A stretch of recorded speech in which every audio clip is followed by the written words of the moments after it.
Assalamu alaikum. This is Abdurrahman and I'm gonna show you how to change your security and password of your cPanel.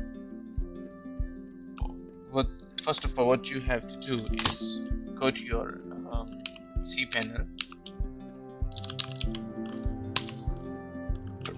I'm going to my website cPanel. Then log into your cPanel with your older password. And here what you have to do is you have to look for the section which is called preference. Here it is. In preference section you have to choose password and security. You have to enter your old password, write down your new password,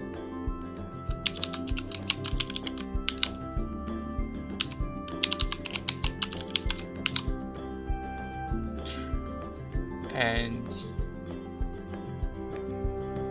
click here to change your password.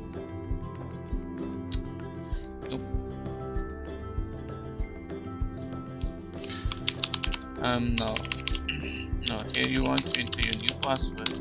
Log in. Bingo. Thanks for watching, guys. Have a nice day. Allah Hafiz.